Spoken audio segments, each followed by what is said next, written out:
बच्चों, आज क्लास 9 का चैप्टर बहुपद फिर से मैं इसको रिपीट करने जा रहा हूँ, क्योंकि बहुत से ऐसे बच्चे थे जो मई का जो वीडियो था खासकर बहुपद का वो नहीं देख पाए थे। बहुपद इतना इम्पॉर्टेंट चैप्टर है, इसको समझने के बाद जब आप 10वीं में जाओगे तो आप इसको अच्छी तरह से समझ लेते हो तो द्विघात समीकरण समझने में बहुत आसानी होती है। इसलिए इसको हम फिर से पुनरावृत्त करेंगे, डिटेल में नहीं जाएंगे। हाँ, आपको जो बच्चे वीडियो नहीं देख पाए हैं तो वो YouTube पे जाकर इसका बहुपद का डिटेल वीडियो जो मई में भेजा गया था उसको देख सकते हैं। तो सबसे पहले हम आते हैं बहुपद। तो बहुपद किसे कहते हैं, उसके बाद हम सीधे प्रश्नावली पे आ जाएंगे, अब प्रश्नावली को हल करेंगे। तो बहुपद मैंने आपको बताया था बहुपद ऐसे बीजी व्यंजक होते हैं जिनमें चर का जो घातांक होता है वो पूर्ण संख्या होता है। ठीक है ना। मैं लिख दे रहा हूं यहाँ पे कि बहुपद ऐसे बीजी व्यंजक होते हैं, व्यंजक होते हैं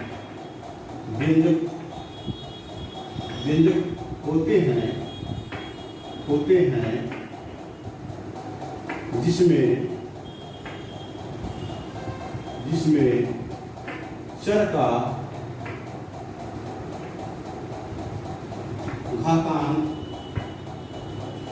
घातांक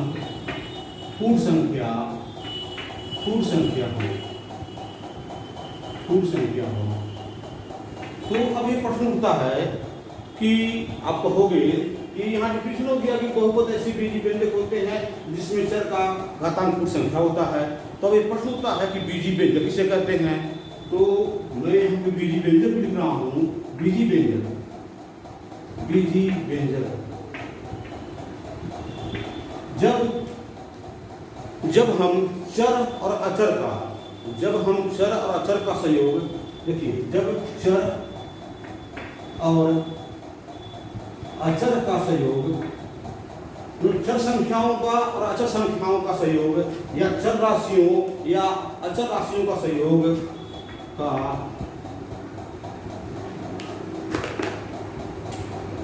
का संयोग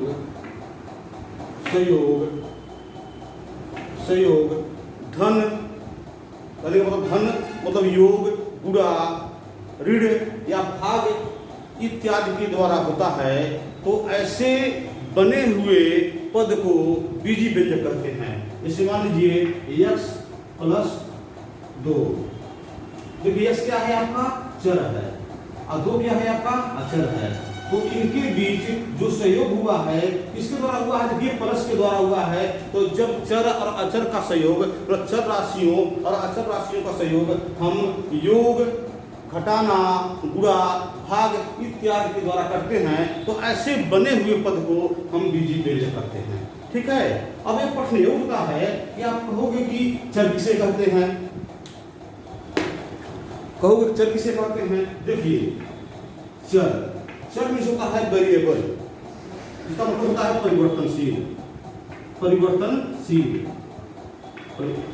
परिवर्तनशील।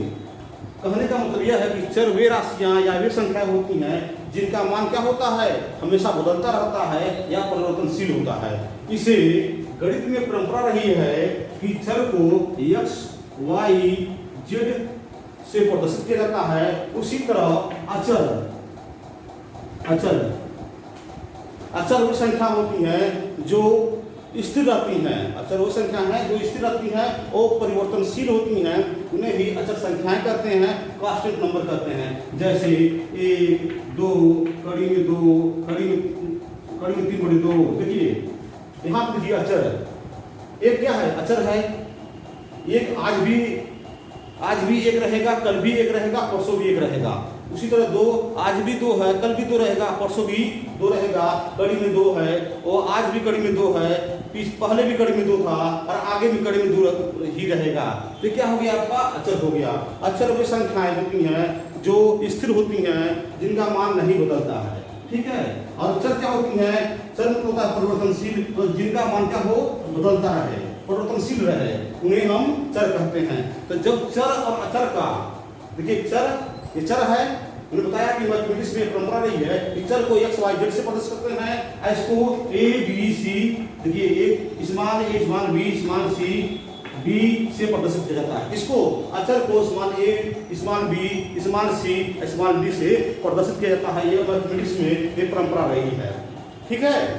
अब जब चर और अचर का संयोग हो गया, इसके द्वारा हुआ आपका प्लस के द्वारा हो सकता है, माइनस के द्वारा हो सकता है, गुणा के द्वारा हो सकता है, भाग के द्वारा हो सकता है। तो ऐसे बने हुए पद को क्या कहते हैं, इसे ही हम बीजी व्यंजक कहते हैं। क्या कहते हैं, बीजी व्यंजक कहते हैं, बीजी व्यंजक कहते हैं। हो गया। तो बहुपद का डिफिनेशन क्या हो गया कि बहुपद ऐसे बीजी व्यंजक होते हैं जिसमें चर का घातांक पूर्ण संख्या हो, ठीक है।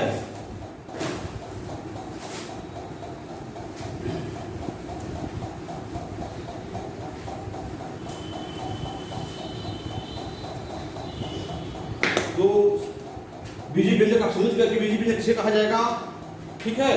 तो चर और अचर को भी आपको बताया गया था। इसका डिटेल, इसको मैंने डिटेल में जब मई में क्लास दे रहा था बहुपद का, तो उसको मैंने डिटेल में वहाँ पे बहुपद के जो टर्म है, कंसेप्ट है, उसको मैंने डिटेल में वहाँ पे दिया है। आप वहाँ पे देख लीजिएगा। यहाँ मैं शॉर्ट में वो थोड़े से में स्कूल में लेक्चर कर रहा हूँ कि जो बच्चे वीडियो नहीं देख पाए हैं वो बच्चे वीडियो देख लेंगे। अब देखिए ये हो गया। अब मैंने बताया पूर्ण संख्या,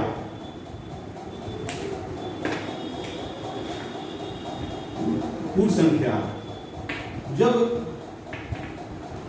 जब मई में नंबर सिस्टम चल रहे थे, मई के क्लास में जब ऑनलाइन वीडियो चल रहा था नंबर सिस्टम का, तो उसमें मैंने बताया था कि जब प्राकृतिक संख्या के साथ, जब प्राकृतिक संख्या के साथ शून्य को शामिल कर लेते हैं,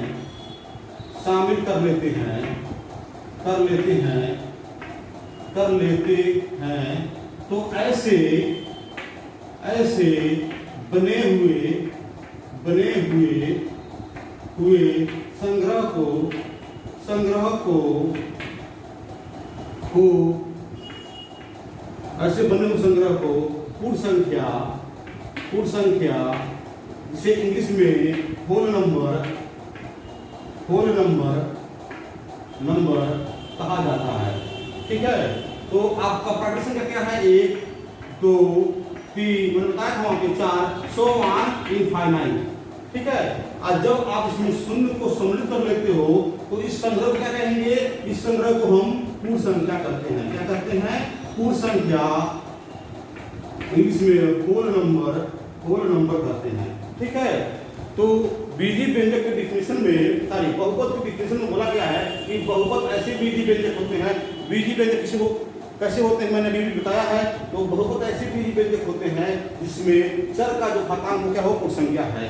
तो मैंने बताया था कि x + 2। अब देखिए यहाँ पे x + 2 क्या है, बीजी व्यंजक है। क्यों बीजी व्यंजक है, क्योंकि यह चर है, ये क्या है आपका अचर है। और जो इसमें संयोग हुआ है तो किसका, तो इन दोनों के बीच किसका संयोग हुआ है, इन दोनों के बीच आपका प्लस का संयोग हुआ है, धन का संयोग हुआ है। तो क्या हो गया, यह बीजी व्यंजक हो गया। यहाँ पे बीजी व्यंजक। अब देखिए यहाँ डिफिनेशन दिया गया है बहुपद ऐसे बीजी व्यंजक होते हैं जिसमें चर का घातांक पूर्ण संख्या हो। देखिए यहाँ पे चर क्या है, आपका यक्स है, यक्स का घातांक क्या है, यहाँ पे 1 है। यहाँ देखिए x + 2 है, इसमें सकते हो x 2x पे 0, क्योंकि आप जानते हो x पे 0 का मान कितना होता है, 1 होता है। तो देखिए चर का जो घातांक है क्या हो गया, यहाँ 1 हो गया, यहाँ 0 हो गया, ठीक है। तो जब 0 हो गया तो इसे क्या हो गया, इसे ही हम एक चर में बहुपद कहेंगे। एक चर, क्योंकि चर इसमें है, x में है, फिर x में है, इसे एक चर में बहुपद कहते हैं, बहुपद कहते हैं। क्यों कहते हैं?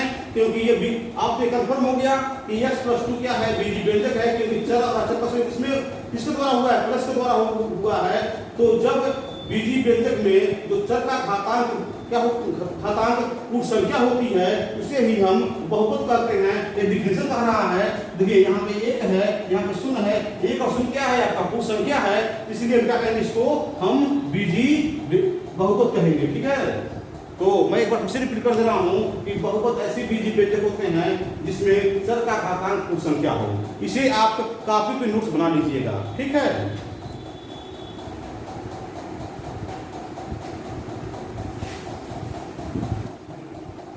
अब हम आते हैं बहुत से एग्जाम्पल देख लीजिए।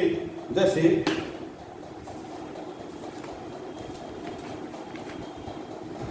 यहाँ पे देखिए x⁴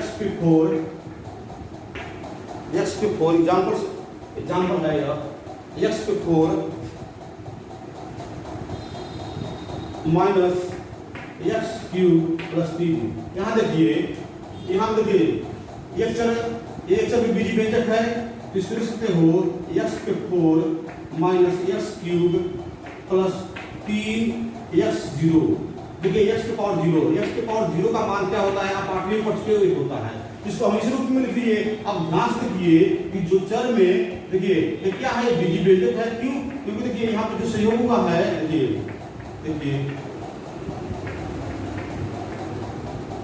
ठीक है, क्योंकि बीजी व्यंजक में यहाँ देखिए यहाँ क्या है, एक चर है, यहाँ पे एक छुपा हुआ चर है, तो संयोग कैसे हो गया आपका, यह आपका संयोग गुणक द्वारा हो गया। यहाँ भी चर है, यहाँ पर चर है, अचर 1 है, यहाँ से हो गया है, यहाँ का अचर 3 है, यहाँ पे x है। तो बीजी व्यंजक में चर और अचर का संयोग जो होता है वो प्लस के द्वारा हो सकता है, माइनस के द्वारा हो सकता है, गुणा के द्वारा हो सकता है, भाग के द्वारा हो सकता है। तो ऐसे संयोग से जो पद बनते हैं उन्हें ही हम बीजी व्यंजक कहते हैं। तो आपका x⁴ है, वो भी बीजी व्यंजक है। आपका x पे जो क्यूब है, x⁴, वो भी आपका बीजी व्यंजक है। आपका 3x⁴, ये भी आपका बीजी व्यंजक है।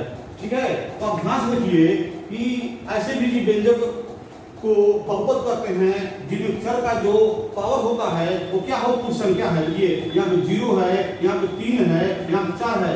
0, 3 और 4 क्या है, आपकी पूर्ण संख्याएं हैं। क्योंकि मैंने पूर्ण संख्या के डिफिनेशन में बताया है कि जब हम प्राकृतिक संख्याओं के साथ शून्य को सम्मिलित कर लेते हैं तो ऐसे बने हुए संग्रह को हम पूर्ण संख्या या होल नंबर कहते हैं। ठीक है, तो देखिए, तो यहाँ पे आप देंगे, यहाँ पे देखिए यहाँ पर चर का घातांक पूर्ण संख्या है। क्या है, पूर्ण संख्या है। देखिए क्या है, 0, 3, 4 पूर्ण संख्या है। अतः यह बीजी